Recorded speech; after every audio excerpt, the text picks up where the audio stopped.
The morning of September 19th, 1944, near the village of Aracourt in northeastern France, a German Panther tank crew sat in position along a ridgeline. The commander, Oberfeldwebel Klaus Müller of the 5th Panzer Army, surveyed the rolling farmland through his optics. At approximately 1,000 yards distance, 3 American M4 Sherman tanks emerged from behind a stone barn, their distinctive silhouettes unmistakable even in the early autumn haze. Müller felt no particular alarm. His Panther's frontal glacis plate measured 80 millimeters thick, sloped at 55 degrees, an effective thickness of roughly 130 millimeters. The Americans were equipped with the newer 76 millimeter gun, an improvement over their old 75, but intelligence reports had been consistent. At 1,000 yards, the Sherman's 76 millimeter could not penetrate a Panther's frontal armor. The mathematics of armor and velocity were not subject to opinion. They were physical law. Müller ordered his gunner to acquire the lead Sherman. But before his crew could fire, the American tank erupted in smoke and flame. The first round struck the Panther's glacis plate dead center. There was no ricochet, no spark of deflection. The tungsten carbide core of the hypervelocity armor-piercing round, traveling at 3,400 feet per second, punched through 8 inches of effective armor as though it were sheet metal. Müller died instantly. His crew never transmitted what had killed them. In the radio logs of the 5th Panzer Army, the Panther simply went silent. German intelligence officers would spend the next 7 months trying to understand what had happened on that ridgeline. If you're enjoying this deep dive into the story, hit the subscribe button and let us know in the comments from where in the world you are watching from today. The weapon that killed Klaus Müller was not supposed to exist in significant numbers. Its designation was classified. Its existence was omitted from radio communications. Even the American crews who fired it were instructed not to discuss it in letters home or over unsecured channels. The M93 hypervelocity armor-piercing round, known simply as HVAP, represented one of the war's most closely guarded tactical secrets, not because of its technology, which was relatively straightforward, but because of its scarcity. By the autumn of 1944, the United States had developed a round that could turn the outgunned Sherman tank into a Panzer killer, but they could not produce enough of it to change the war. And the Germans, for all their technical intelligence apparatus, never fully understood what was destroying their most advanced tanks from distances they believed to be safe. This is the story of how a secret round briefly equalized the battlefield, and how the men who used it were forced to make agonizing decisions about when to fire and when to hold back. It is a story of technological innovation constrained by industrial reality, of tactical advantage undermined by logistical scarcity, and of a weapon so effective that both sides were kept in the dark about its true impact. By the summer of 1944, the American armored forces in Europe faced a crisis that was killing tank crews at an unsustainable rate. The standard M4 Sherman medium tank, the backbone of U.S. armored divisions, was armed with a 75 millimeter M3 gun. This weapon had proven adequate against German Panzer III and Panzer IV tanks in North Africa and Italy, but in Normandy, American tankers encountered something fundamentally different: the Panther and the Tiger. These vehicles represented a generational leap in armor protection and gun performance. The Panther's frontal armor, sloped and thick, was effectively impervious to the Sherman's 75 millimeter gun at all but point-blank range. Engagement reports from the first weeks after D-Day painted a grim picture. At 500 yards, a typical engagement distance in the bocage hedgerow country of Normandy, The Sherman's 75mm armor-piercing round had a 0% probability of penetrating a Panther's frontal glacis plate. At the same distance, the Panther's 75mm KWK 42 litres 70 gun could penetrate the Sherman's frontal armor with near certainty. The Tiger I, armed with the legendary 88mm Quay 36 gun, could destroy a Sherman from ranges exceeding 2,000 yards distances at which American gunners could barely identify their target, let alone penetrate its armor. The tactical mathematics were brutally simple. German heavy tanks could kill Shermans from beyond the Sherman's effective range. American tank doctrine responded with numbers. Official training emphasized flanking maneuvers and overwhelming numerical superiority. The generally accepted ratio was 5 Shermans to kill 1 Panther, assuming competent crews on both sides. This was not doctrine born of strategic brilliance. It was doctrine born of material desperation. The human cost of this imbalance was measured in burned-out hulls and casualty reports.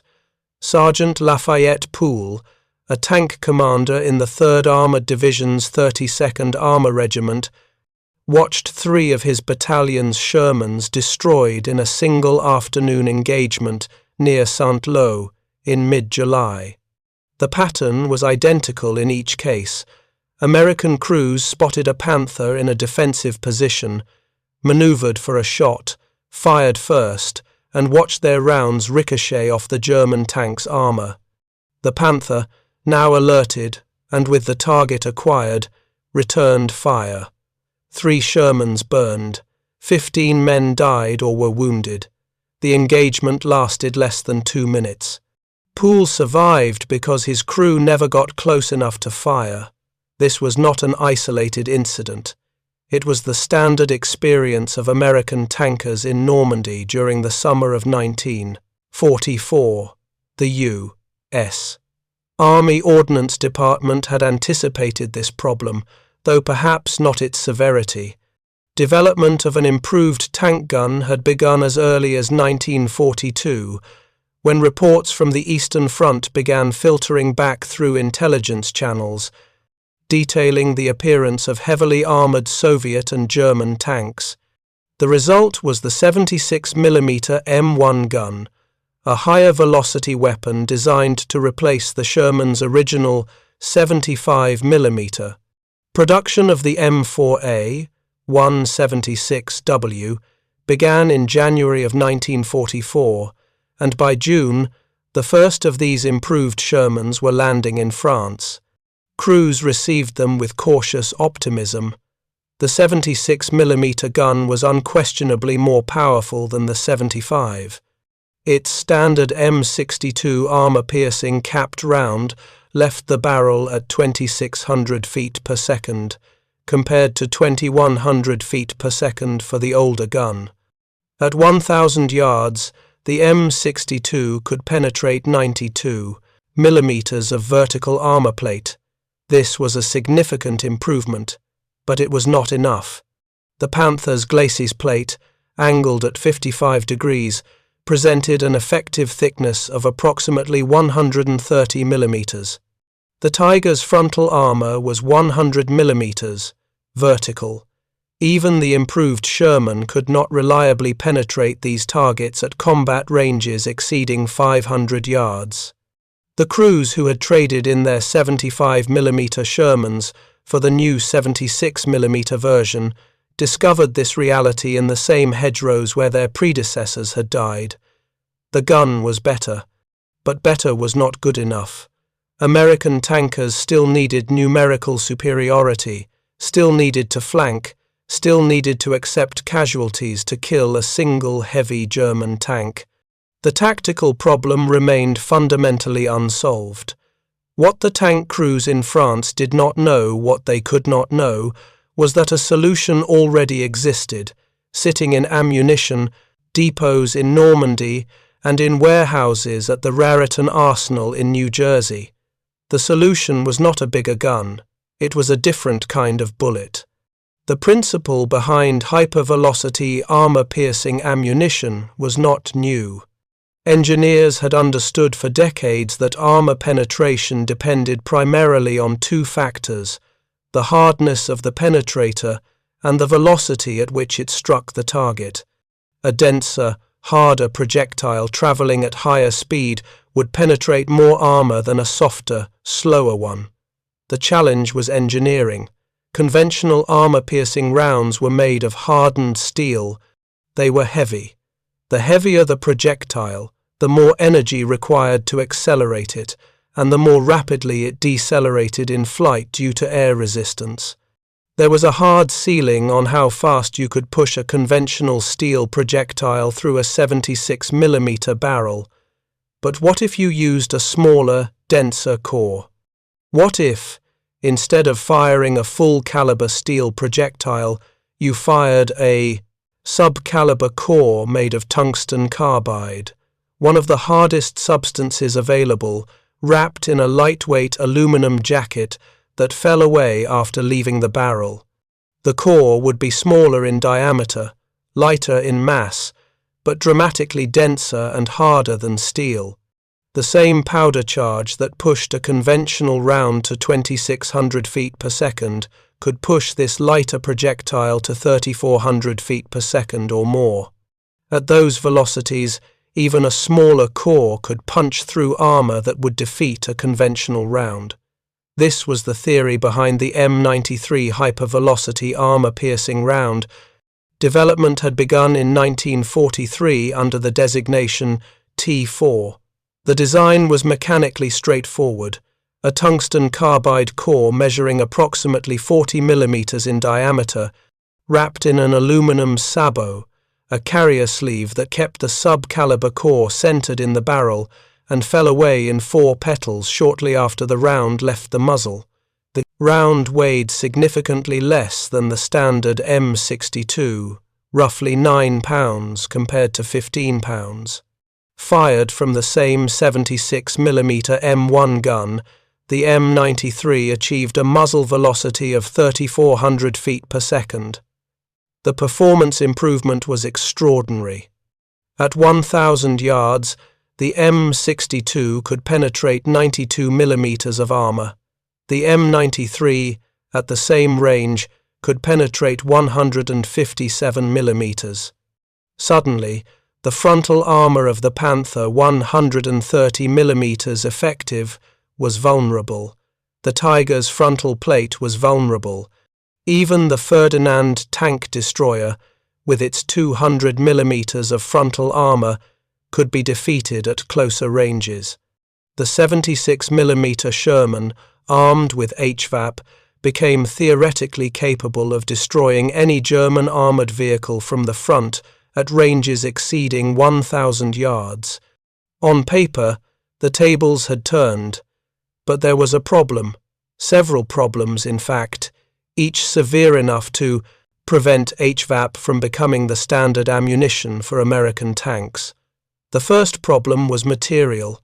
Tungsten carbide was not simply expensive, it was desperately scarce.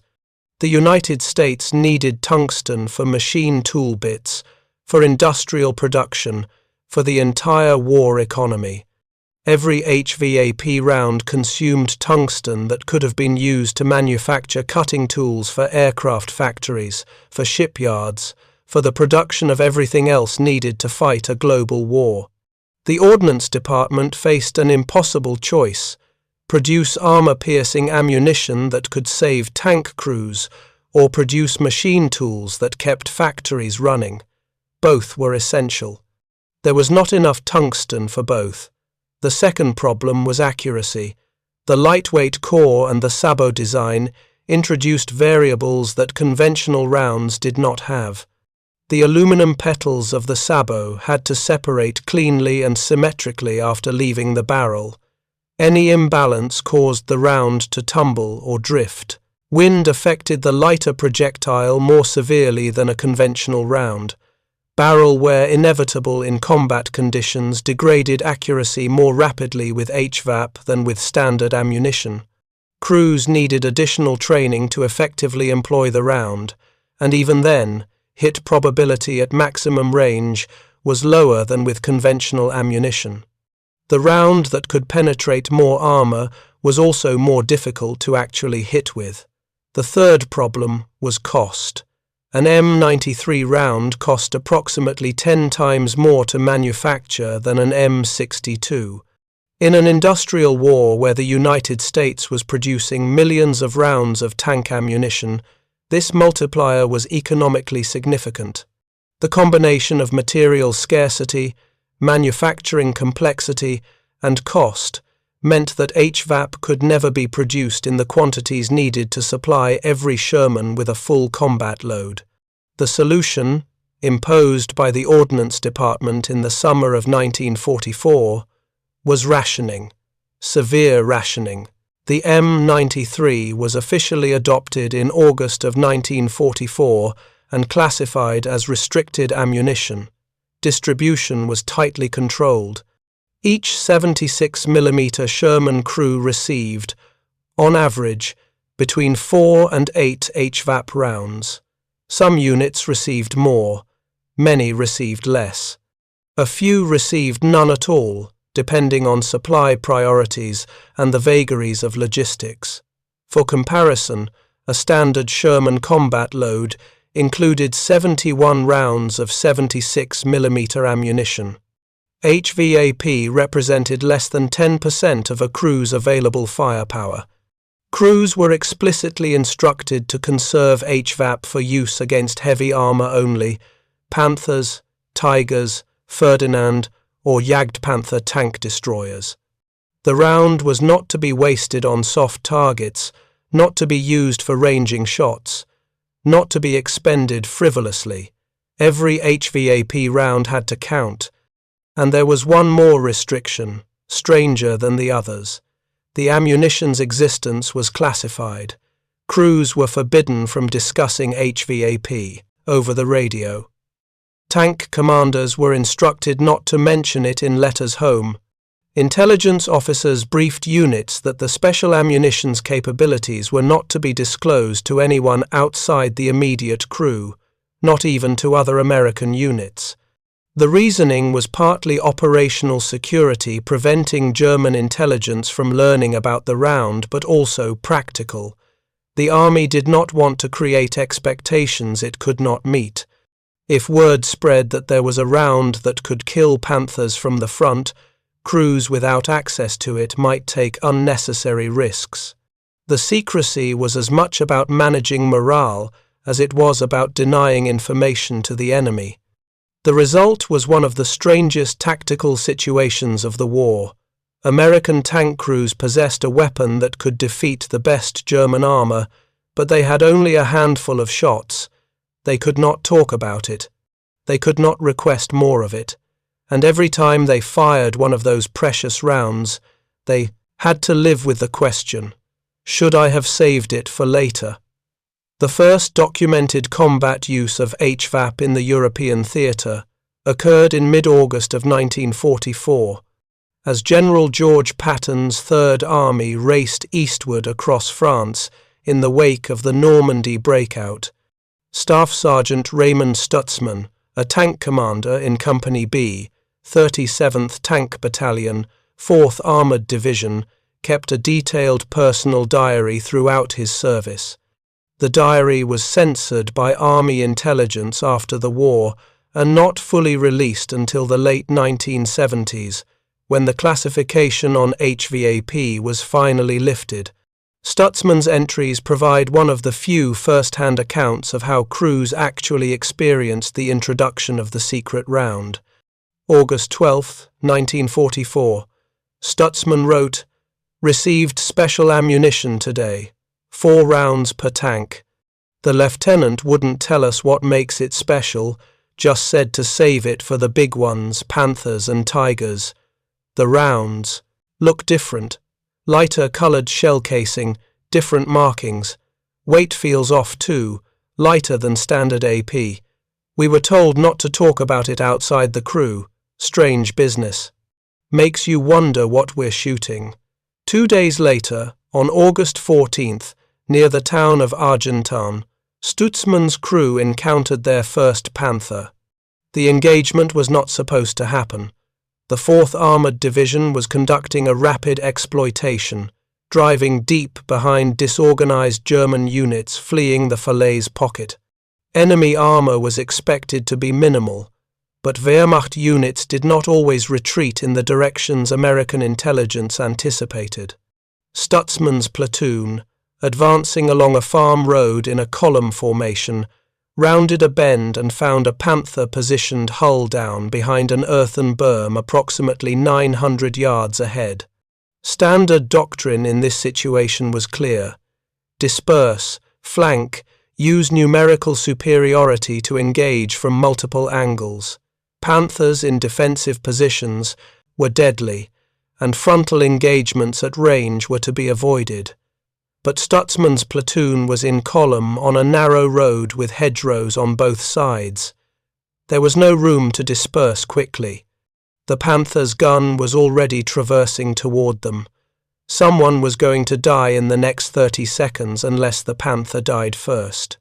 Stutzman made a decision that violated doctrine, violated his training, and violated the explicit instructions he had been given 2 days earlier. He ordered his loader to load one of the special rounds. The loader hesitated. These were for emergencies, for desperate situations when nothing else would work. Stutzman told him this was a desperate situation. The HVAP round slid into the breech. The gunner, Corporal John Nardella, already had the range. Stutzman gave the order to fire. The round left the barrel at 3,400 feet per second. At 900 yards, it retained enough velocity to defeat 160 millimeters of armor. It struck the Panther's glacis plate just below the gun mantlet, the thickest part of the frontal armor. There was no ricochet, no spark of deflection. The tungsten carbide core punched through. The Panther's ammunition detonated. The entire vehicle erupted in flames. The engagement, from target acquisition to kill, lasted less than 15 seconds. Stutzman's diary entry for August 14th is notable for what it does not say. Spotted a Panther at about 900 yards. Would normally try to flank. I remembered the special rounds. Loaded one. Gave Johnny the range. First shot clean penetration. Right through the glacis. Panther brewed up immediately. The whole crew was stunned and silent. That's never happened before. We've been fighting Panthers since Normandy. We've never killed one from the front at that range. The lieutenant came over after. Didn't say much. Just looked at the wreck and nodded. We've got 3 special rounds left. What Stutzman did not write because he did not, was that the Panther crew's final radio transmission, intercepted by German signals intelligence and later captured in Wehrmacht communications logs, reported being engaged by heavy anti-tank gun, possibly 90 mm or larger. The Panther commander, in the seconds before his tank exploded, did not believe he had been killed by a Sherman. The penetration was too clean, the destruction too catastrophic. It had to be something bigger, something with more power. He never radioed a correction. The German 5th Panzer Army's intelligence officers, reviewing the report days later, noted the anomaly but had no explanation. American forces in that sector were not known to have 90 mm anti-tank guns in significant numbers. The report was filed and forgotten. This pattern, American crews achieving kills that should not have been possible, German crews reporting being engaged by unidentified heavy weapons, repeated itself dozens of times across France in late summer and autumn of 1944. And because HVAP's existence was classified, because crews were forbidden from discussing it over the radio or in after-action reports, the kills were attributed to luck, to superior tactics, to better crew training, anything except the actual cause. By September, HVAP distribution had widened slightly. Some units were receiving 6 or 8 rounds per tank instead of 4. but the psychological burden of rationing remained. Sergeant Lafayette Poole, who had survived the Saint-Lô engagement that killed 3 Shermans in his battalion, received HVAP rounds in early September. In a post-war interview conducted in 1983, Poole described the mental calculus that the special ammunition imposed. You'd spot a Panther, and you'd have this moment, this split second where you had to decide, do I use one of my special rounds now, or do I try to flank and save it? What if I miss? What if I need it more later?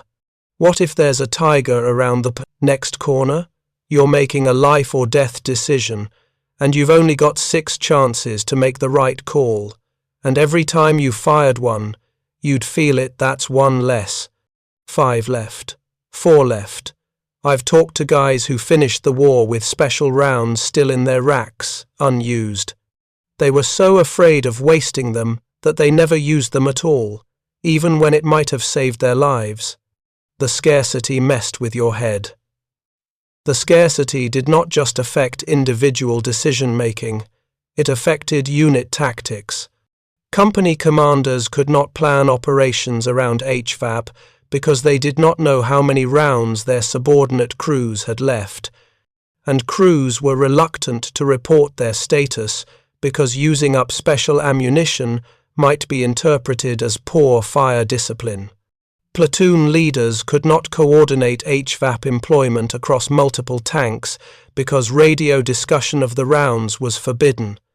The result was a strange tactical isolation. Each Sherman crew with HVAP was, effectively fighting its own private war, making independent decisions about when to use a weapon that could save their lives but might not be available when they needed it most. And meanwhile, German intelligence officers were trying to solve a puzzle that made no sense. By October of 1944, Wehrmacht tactical intelligence reports from the Western Front began noting an increasing number of anomalous tank kills. Panthers and Tigers were being destroyed from the front at ranges that exceeded the known penetration capability of the American 76mm gun. The pattern was not consistent. Most engagements still followed the expected script, with American rounds bouncing off German frontal armor, but the exceptions were frequent enough to demand explanation. A report from the Panzer Lehr Division, dated October 18, 1944, and later captured by American forces during the final advance into Germany, stated, increasing losses to American based M4 over 76 tanks at extended ranges, multiple reports of frontal penetrations at distances exceeding 800 meters, previous engagement doctrine, which assumed invulnerability to 76mm fire at ranges beyond 500 meters, may require revision. Recommend investigating reports of improved American ammunition or introduction of heavier anti-tank guns in U.S. armored divisions. But the investigation led nowhere. German technical intelligence had a fundamental problem. They were seeing inconsistent results. Some American Shermans could kill Panthers from 1,000 yards. Most others could not.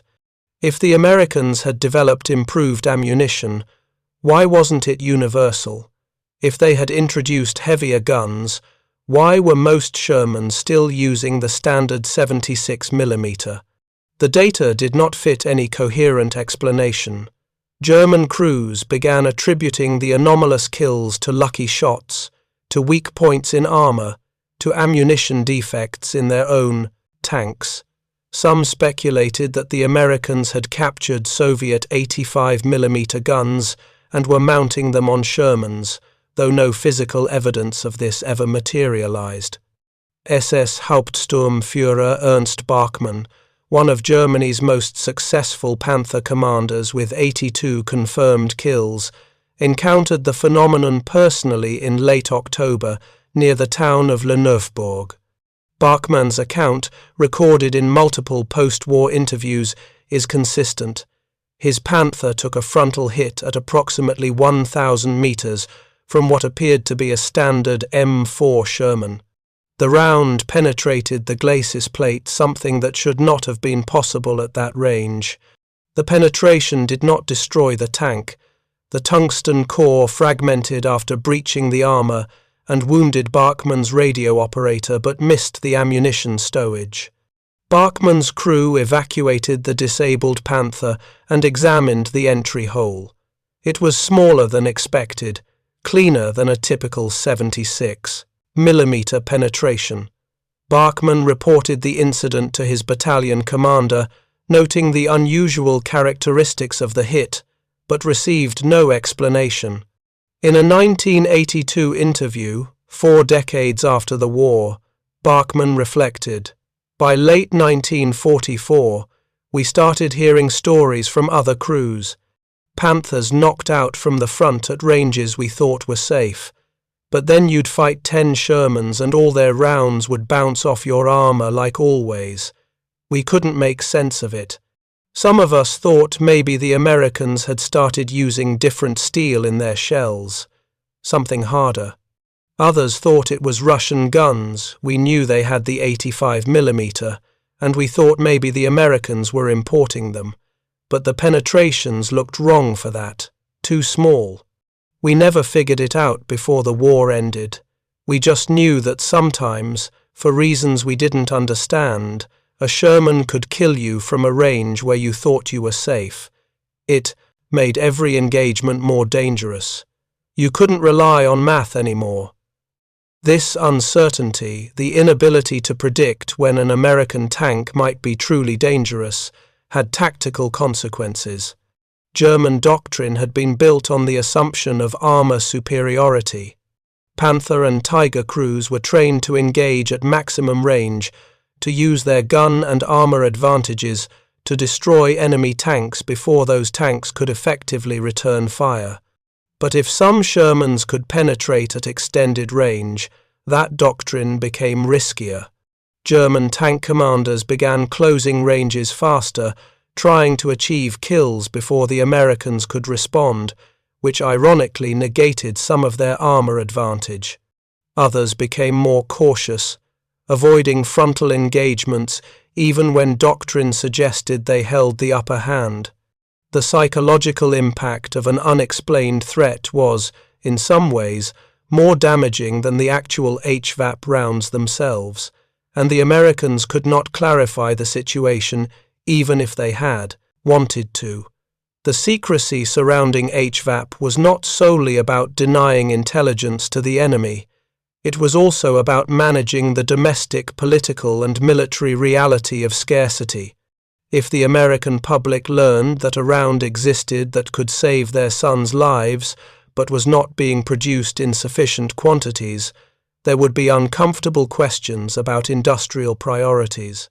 If frontline crews without HVAP learned that other units had it, there would be resentment and accusations of favoritism. The easiest solution was silence. HVAP remained classified, its successes unsung, its limitations unexplained.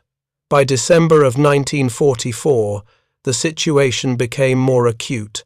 The German Ardennes offensive, the Battle of the Bulge, erupted on December 16th, catching American forces by surprise and creating massive ammunition expenditures across all categories.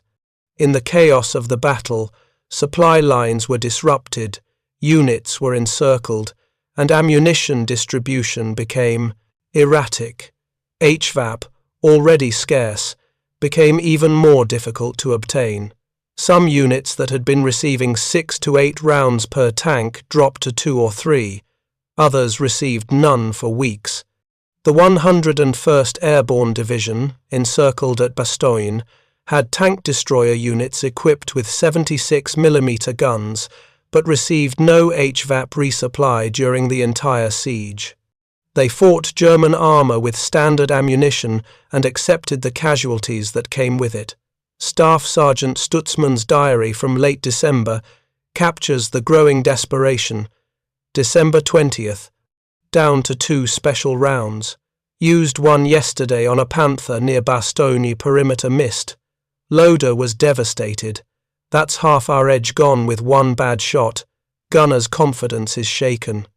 Commander says no more special rounds until we see a King Tiger. But what if we need it before then? What if we see 3 Panthers? Do we use both rounds or try to save one? I don't know anymore. The whole crew is on edge about it. It's like we're carrying something valuable and fragile, and we're terrified of breaking it, but also terrified of not using it when it matters. This is a hell of a way to fight a war. The rationing had created a psychological burden that went beyond simple resource management. Crews were not just conserving ammunition, they were conserving hope, the hope that when they faced something truly deadly, they would have the means to survive. Every HVAP round represented a chance, and when you only had 2 chances left, the weight of each decision became almost unbearable. Meanwhile, in warehouses across France and in depots in England, thousands of rounds of HVAP sat unused, waiting for a distribution system that could not efficiently move them to the tanks that needed them most. The Battle of Hardened, fought between September 18th and 29th, 1944, in the rolling farmland of Lorraine, near the German border, became the proving ground for hypervelocity armor-piercing ammunition, though few participants understood this at the time. The engagement pitted the U.S. 4th Armored Division against elements of the German 5th Panzer Army, including the 113th Panzer Brigade and the 11th Panzer Division. On paper, the Germans held significant advantages: more heavily armoured vehicles, longer-range guns, and defensible terrain. The Americans had numbers, air superiority when weather permitted, and unknown to the Germans a limited supply of ammunition that could negate the Reich's armour advantage. The battle began in fog. On the morning of September 19th, German forces launched a counterattack designed to halt Patton's eastward advance and recapture the town of Hardened. Visibility was less than 100 yards. American reconnaissance units reported movement but could not identify vehicle types. The 4th Armored Division's Combat Command A, under the command of Lieutenant Colonel Creighton Abrams, who would later become Chief of Staff of the United States Army, moved forward to meet the threat. Abrams commanded the 37th Tank Battalion, and his unit had received a higher allocation of HVAP than most, approximately 8 rounds per tank instead of the standard 4 to 6. This was not favoritism. It was calculated logistics. Abrams' battalion had been identified as a likely point of contact with German armour, and the Ordnance Department had prioritized HVAP distribution accordingly. When the fog lifted around mid-morning, American crews saw what they were facing: Panthers, dozens of them, advancing in formation across open farmland. At extended ranges 1,000 yards and beyond, the Panthers opened fire. Standard American doctrine in this situation would have been to withdraw, maneuver for flanking positions, and accept losses during the repositioning. But Abrams made a different calculation.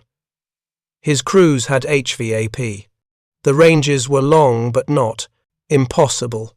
Instead of withdrawing, he ordered his battalion to hold position and engage. Sergeant William McVeigh, a gunner in Company C, 37th Tank Battalion, described the engagement in a post-war interview. "We saw the Panthers coming through the morning haze, probably 10 or 12 of them in the first wave. The range was close to 1,000 yards, maybe a bit more. Normally, you don't take that shot. You're just wasting ammunition, and you're telling the Germans where you are. But the TC tank commander told me to load special. I knew what that meant. I'd been saving those rounds for 2 months and hadn't fired a single one. This was it. This was what they were for." McVeigh fired. The HVAP round struck a Panther in the center mass of the glacis plate. Penetration. The Panther stopped, smoke pouring from the hatches. McVeigh's commander ordered him to traverse to the next target. Another HVAP round. Another penetration. The Panther burned. Across the American line, other crews were achieving similar results. Panthers that should have been invulnerable at that range were dying. The German advance faltered, then stopped. Crews that had expected to dominate the engagement from protected distances found themselves taking catastrophic hits from an enemy they had underestimated. But the American advantage was temporary and fragile. After the initial engagement, most of Abrams' crews had expended half or more of their HVAP allotment. They had 8 rounds at the start of the battle. Now they had 4, or 3, or 2. The question became, how long could they sustain this level of effectiveness? The answer depended on logistics and luck, neither of which were reliable. Over the next 10 days, the battle continued in a series of smaller engagements across the Aracourt sector. German forces committed more armor, attempting to overwhelm American positions through sheer numbers. The 5th Panzer Army deployed approximately 200 Panthers and Panzer IV tanks during the course of the battle. The Americans, primarily the 4th Armored Division, fielded roughly 150 Shermans and tank destroyers. By the traditional calculus of tank warfare, the Germans should have prevailed. They did not. Final casualty figures, compiled from both American and captured German records, show a stark reversal of the expected outcomes. German losses: 86 Panthers and Panzer IVs destroyed or disabled. American losses: 25 Shermans and tank destroyers. The kill ratio was better than 3-1 in favor of the Americans, a complete inversion of the typical Normandy experience, where Germans routinely achieved favorable exchange rates despite being outnumbered. Post-war analysis by German armored commanders attempted to explain the defeat. General Heinrich von Luttwitz, commanding the 47th Panzer Corps during the battle, cited American air superiority, better reconnaissance, and tactical errors by subordinate commanders. But the after-action reports from individual German units kept returning to the same observation. Panthers were being destroyed by frontal hits at ranges exceeding 800 meters from M4 medium tanks. The Panzer Lehr Division's intelligence officer noted in his report, dated October 2nd, enemy tank gun effectiveness has increased significantly. Recommend investigation into the possibility of improved American ammunition or deployment of heavier anti-tank weapons not previously identified in this sector. The investigation never produced answers because the evidence the HVAP rounds themselves had been destroyed upon impact. The tungsten carbide cores shattered when they penetrated armor. The aluminum sabots fell away miles behind American lines. German technical intelligence officers examined destroyed American tanks looking for heavier guns and found only standard 76mm weapons. They examined the penetration holes in knocked-out Panthers and found characteristics that did not match known 76mm ammunition cleaner entry holes. Less deformation, but they could not determine the cause. The mystery remained unsolved.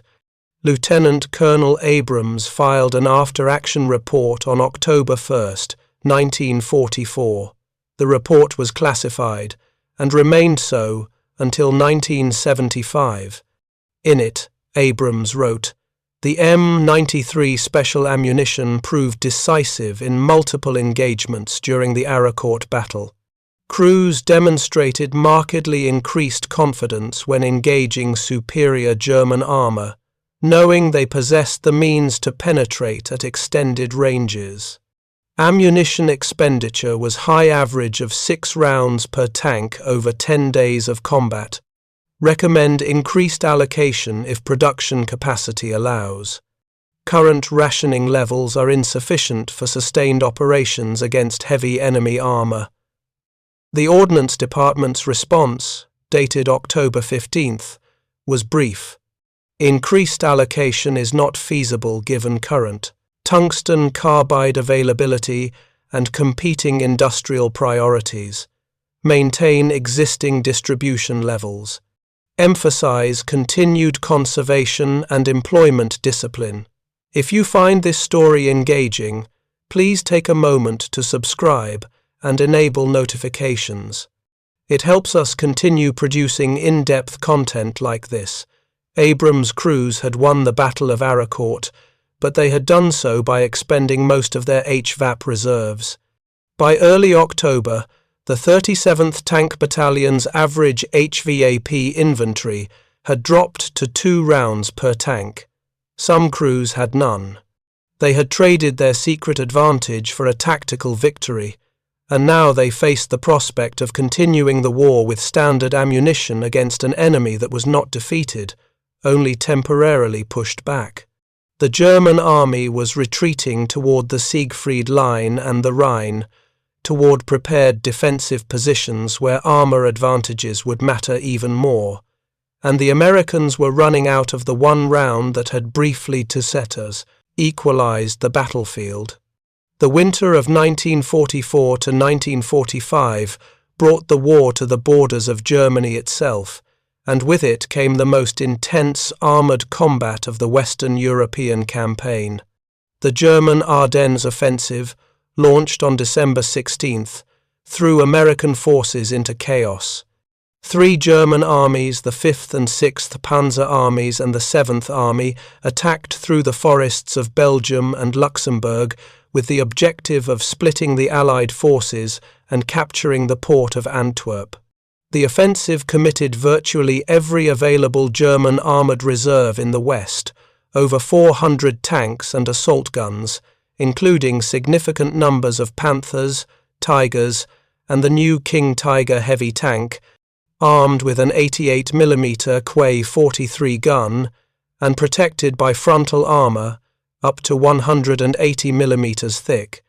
American units caught in the initial assault faced overwhelming force with inadequate preparation.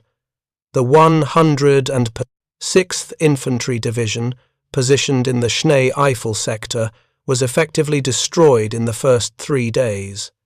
The 28th Infantry Division, spread thin across an 80-mile front, was shattered, and American armoured units, rushed forward to plug gaps in the collapsing line, found themselves facing German heavy tanks in conditions that negated many of their tactical advantages. The weather was overcast, grounding Allied aircraft. The terrain was heavily forested, limiting maneuverability and forcing engagements at close range where German armour superiority mattered most. And the speed of the German advance disrupted supply lines, making ammunition resupply including HVAP sporadic at best. Technical Sergeant Ernest Fischer, a tank commander in the 7th Armoured Division's 31st Tank Battalion, kept a detailed account of his unit's experience during the Bulge. His battalion was ordered to reinforce the town of Saint-Vith on December 17th, the second day of time, the offensive. Fischer's crew had started the battle with 4 HVAP rounds. By December 19th, they had 2. His diary entry for that date: "Lost Jameson's tank this morning to a Panther. Jameson saw it first, fired standard AP, bounced, Panther returned fire. Jameson and his crew didn't make it out. I was maybe 300 yards away and had a clear shot at the Panther's flank, used a special round. Didn't need to at that range and angle. Standard AP would have killed it. But I wasn't thinking. I was angry. I wanted to be sure. Penetration, Panther brood. But now I've only got 1 special round left, and we're surrounded by German armour. What happens when I need it and it's gone?" This entry captures the psychological deterioration that prolonged combat and ammunition scarcity created. Fischer, an experienced tank commander with months of combat behind him, made an emotional rather than tactical decision. He used a precious HVAP round in a situation where standard ammunition would have sufficed, driven by anger and the desire for certainty in a chaotic environment. The scarcity had inverted the intended effect. Instead of making crews more disciplined about ammunition use, it created anxiety that sometimes led to poor decision-making. By December 22nd, Fisher's crew had expended their last HVAP round engaging a King Tiger at approximately 600 yards, a rare successful kill, as the King Tiger's armour was proof against most Allied tank guns at any range. Fisher's battalion received no HVAP resupply for the remainder of the battle. They fought for 2 more weeks with standard ammunition, accepting casualties and relying on numbers and manoeuvre. The secret weapon that had given them confidence was gone, and with it went the psychological edge that had made them willing to stand and fight rather than retreat. The supply situation during the Bulge exposed fundamental weaknesses in the HVAP distribution system. Warehouses in Liège, Belgium, contained thousands of rounds of M93 ammunition, but Liège was threatened by the German advance, and supply convoys were diverted or delayed. Units encircled at Bastogne, including elements of the 10th Armoured Division with 76mm equipped Shermans, received no HVAP resupply during the entire siege. They had to fight German armour with standard ammunition and accept the casualties that resulted. Other units in less critical sectors received disproportionate allocations simply because the supply routes to those units remained open. The distribution was not based on tactical need. It was based on logistics, and logistics during the Bulge were a disaster. Captain James Leach, an ordnance officer attached to the 1st Army headquarters, wrote in a January 5, 1945 memo, "Current HVAP distribution is inadequate and poorly coordinated. Units in heavy contact with enemy armour are not receiving priority allocations. Supply dumps contain significant reserves that are not being pushed forward due to transportation shortages and lack of clear distribution priorities. Recommend immediate revision of allocation procedures and establishment of forward supply points dedicated to special ammunition." The memo was filed and apparently not acted upon. 2 weeks later, Leach wrote a follow-up, noting that the situation had not improved. The German offensive stalled in late December, halted by American resistance, deteriorating weather that grounded German aircraft, while clearing enough for Allied air power to return, and overstretched supply lines. By early January, American forces had regained the initiative and begun pushing the Germans back toward the Rhine. But the cost had been high: 19,000 American dead, 47,000 wounded, 23,000 captured or missing. Some unknown portion of those casualties, impossible to calculate, precisely resulted from American tanks being unable to penetrate German armour with standard ammunition in situations where HVAP might have made a difference. The final months of the war in Europe, from February to May 1945, saw American armoured forces advancing into Germany itself. The Rhine was crossed in March. The Ruhr was encircled in April. German resistance was collapsing, but it was not uniform. Some units surrendered readily. Others, particularly SS formations and scattered groups of fanatics, fought with suicidal intensity. American tankers continued to encounter German armour, now increasingly composed of obsolete and makeshift vehicles, as German industrial capacity disintegrated, but still including Panthers and Tigers pulled from training schools and repair depots. HVAP distribution during this final phase remained inconsistent. Total production of M93 ammunition through the end of the war reached approximately 20,000 rounds. Combat expenditure, based on post-war accounting, was roughly 8,000 rounds. 12,000 rounds remained in depots and warehouses, never issued, never fired.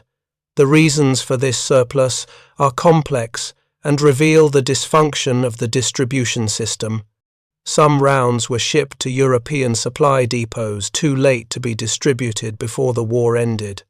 Others arrived at forward supply points, but were held back by cautious supply officers who did not fully understand the ammunition's purpose or who were following outdated conservation directives. Still others were simply lost in the chaos of a supply system managing millions of tons of material across a continent-sized theatre of operations. The Battle of Cologne, March 6, 1945, produced one of the war's most famous tank engagements and one of the clearest demonstrations of what American armor could achieve when properly equipped. A Pershing heavy tank, a new design armed with a 90mm gun, encountered a Panther in the square before Cologne Cathedral. The engagement was filmed by a combat cameraman and became iconic footage. The Pershing killed the Panther with a single shot. Less well known is that Sherman crews from the 3rd Armoured Division were positioned nearby with 76mm guns and HVAP ammunition, prepared to engage if the Pershing failed.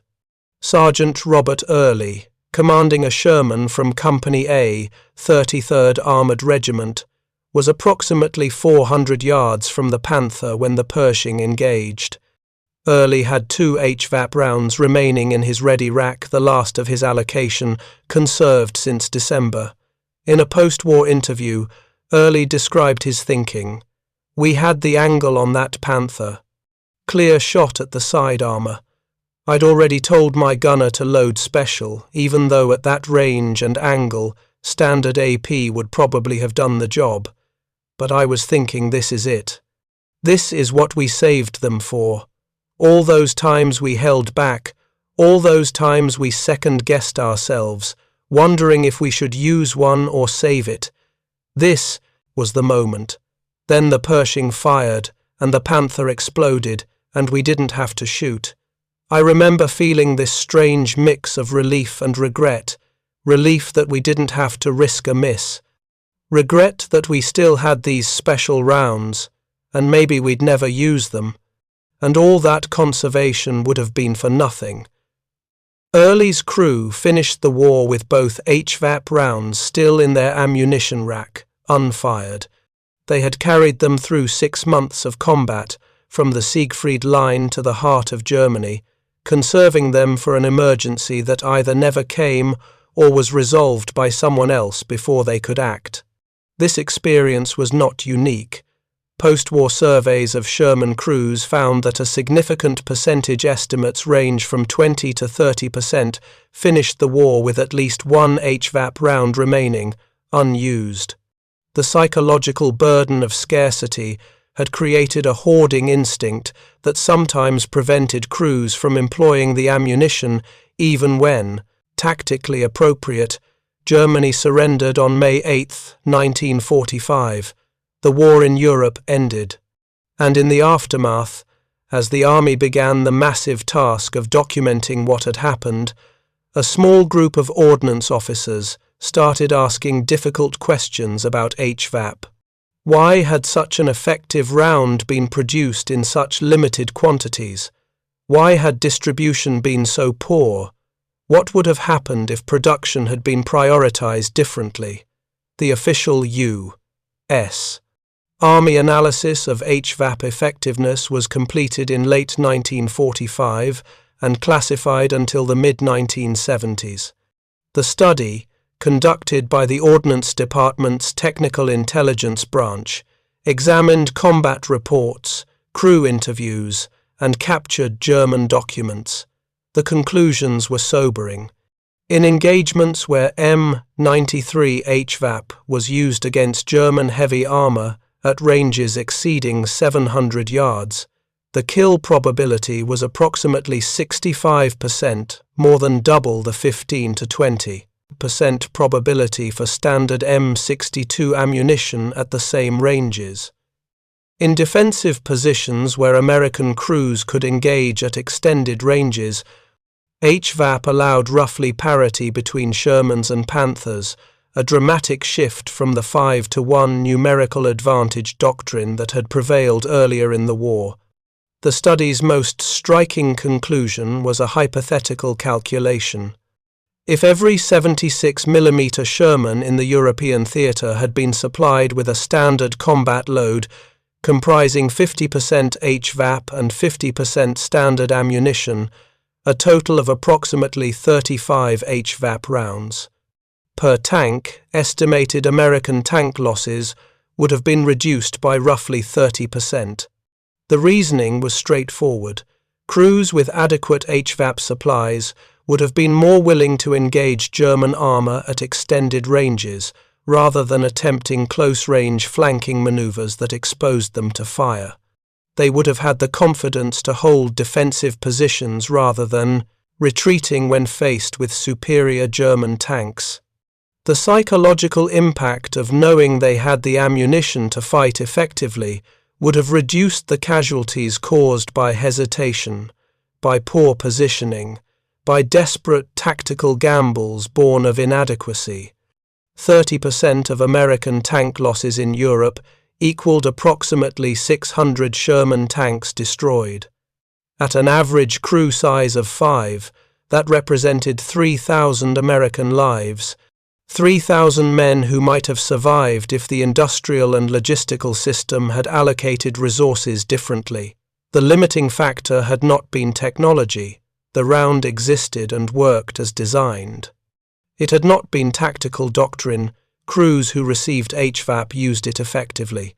The limiting factor had been tungsten carbide availability and the bureaucratic decisions about how to allocate that scarce material. And here the story takes its cruelest turn. Post-war audits of American industrial production revealed that tungsten allocation to HVAP manufacture had been constrained by projections of machine tool requirements that proved to be overstated. Approximately 40% of the tungsten carbide reserved for cutting tool production in 1944 and 45 was never actually consumed. It sat in warehouses as a strategic reserve, intended for manufacturing facilities that either never reached full production capacity or were shut down as the war wound down. That unused tungsten, thousands of tons of it, could have produced an additional 50,000 HVAP rounds without affecting any other aspect of the war economy. 50,000 rounds would have been enough to supply every 76mm Sherman in Europe with 25 HVAP rounds, more than tripling the average allocation. The scarcity had been artificial. Not entirely tungsten was genuinely scarce compared to demand, but artificial in the sense that the specific allocation priorities that limited HVAP production were based on, industrial projections that turned out to be wrong. Men died because bureaucrats in Washington made conservative assumptions about factory tool requirements. This was not malice. It was not incompetence in any simple sense. It was the inevitable friction of a massive industrial system trying to manage thousands of competing demands with imperfect information. But the result was the same. A weapon that could have saved lives was rationed to the point of near uselessness because of administrative decisions made far from the battlefield. The German perspective on HVAP, pieced together from post-war interrogations and captured documents, reveals an intelligence failure of remarkable scale. German technical intelligence never identified the M93 round during the war. They knew something had changed. The pattern of anomalous Sherman kills was too consistent to ignore, but they never determined the cause. Post-war, when American and British intelligence officers began interrogating German, armoured commanders, and technical specialists, the revelation of HVAP's existence was met with a mixture of surprise and resignation. Ernst Bachmann, the Panther commander who had survived a frontal HVAP hit in October 1944, was shown documentation about the M93 round during an interrogation in June 1945. His response, recorded in the interrogation transcript, "So that's what it was. We knew something had changed. We noticed in the autumn that some American tanks could penetrate us from ranges we thought were safe, but we could never figure out what. You'd fight 10 Shermans and they'd all bounce off your armor, and then the 11th would punch straight through from 1,000 meters. We thought maybe they were using captured Russian guns, or maybe some Shermans had heavier weapons we didn't know about, but it didn't make sense, because most of them were still harmless. If we had known, if we had understood the Americans only had a few special rounds per tank, we might have changed tactics. We could have forced them to expend their special ammunition on easier targets, then closed in when they only had standard ammunition left. But we were fighting blind. Both sides were, I suppose. Bachmann's observation about fighting blind is the key insight. The Americans couldn't discuss HVAP openly because it was classified, which meant German intelligence couldn't identify it, which meant German tactical doctrine couldn't adapt to it, which meant its effectiveness was magnified by the confusion it caused. But that same secrecy meant American crews couldn't share information about the best ways to employ the limited ammunition they had, couldn't coordinate at the battalion or division level, and couldn't learn from each other's experiences. The secrecy that protected HVAP from enemy understanding also prevented American forces from using it optimally. General der Panzertruppen Hasso von Manteuffel, who commanded the 5th Panzer Army during the Battle of the Bulge, was interrogated about American tank effectiveness in July 1945. Asked specifically about anomalous Sherman penetrations of German heavy armor, von Manteuffel stated, "We were aware of isolated incidents where American medium tanks achieved kills at improbable ranges. My intelligence officers investigated but found no consistent pattern. Some concluded it was improved crew training. Others thought the Americans had developed better armor-piercing shots. I personally believed it was statistical variation with thousands of rounds fired. Some would inevitably achieve lucky hits through weak points or at exactly the right angle. I did not know, and I do not believe any German commander knew, that the Americans had developed a special tungsten round. If this information had been available to us, tactical deployment would have been significantly different. We would have avoided long-range engagements, where this ammunition gave the Americans an advantage, and instead forced close-range combat, where our armor superiority could not be negated by superior ammunition." Von Manteuffel's assessment reveals the scale of the intelligence failure. German armor doctrine in the war's final year was built around the assumption of invulnerability at extended ranges. Panthers and Tigers were trained to engage from 1,000 meters or more, using their superior guns and armor to kill American tanks before those tanks could effectively respond. This doctrine worked most of the time because most American tanks had only standard ammunition. But when it failed, when a Sherman with HVAP achieved a kill at 1,000 meters, German crews attributed it to chance rather than recognizing it as a systematic capability. The psychological impact of unpredictable lethality may have been more damaging to German morale than the actual casualties HVAP inflicted. The M93 HVAP round was officially declassified in 1958, 13 years after the war's end. By that time, the Sherman tank had been largely retired from American service, replaced by the M26 Pershing, the M46 Patton, and later the M47 and M48. The 76mm gun was obsolete. The lessons of HVAP's development and employment were studied in military staff colleges as a case study in logistics and industrial mobilization, but the round itself became a historical footnote. Most veterans who had used it never spoke about it publicly during their lifetimes, not because the classification remained, but because the secrecy had been so thoroughly internalized that even after declassification, discussing it felt like a violation.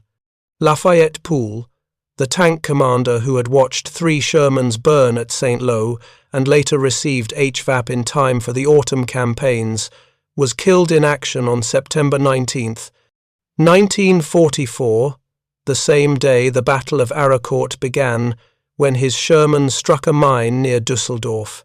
He was 21 years old. He had achieved 258 confirmed tank and vehicle kills, making him one of the most successful American tank commanders of the war. It is not known whether he expended all his HVAP rounds before his death, or whether some remained in his tank's ready rack when the mine detonated. His crew did not survive to report.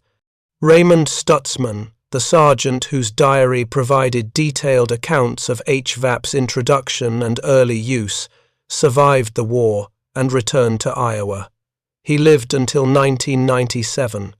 In interviews conducted in the 1980s, after declassification allowed him to speak freely, Stutzman reflected on the experience. For 40 years after the war, I couldn't talk about those special rounds. Even after they said it was declassified, it felt strange to discuss it. We'd been told to keep it secret for so long that it became a habit. And honestly, I don't think most people would have cared anyway. It was a technical detail, ammunition, specifications. Not the kind of thing that makes for good war stories, but for us, for the guys who had to decide when to use those rounds and when to save them, it was everything. It was the difference between having a chance and having no chance, and we never had enough of them. That's what I remember most, not the rounds themselves, but the feeling of never having enough, of always having to ration hope. Clarence Smoyer, the gunner whose Pershing killed the Panther at Cologne Cathedral, lived until 2021. In his final years, he occasionally spoke about HVAP, which his unit's Shermans had carried before receiving Pershings, and emphasized the psychological burden it created. People think about weapons in terms of whether they work or not. Does it kill the enemy? Yes or no. But they don't think about what it does to you when you know you have a weapon that works but you're not allowed to use it except in perfect circumstances. It's like being handed a life preserver and being told you can only use it if you're absolutely sure you're drowning. How do you know when you're sure?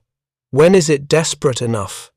You second-guess every decision, and that hesitation can kill you just as surely as not having the weapon at all.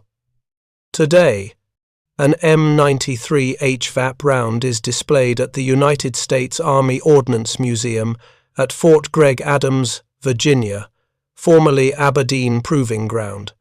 It sits in a glass case with minimal labeling, a shell casing, lighter than expected, with unusual markings that mean nothing to most visitors.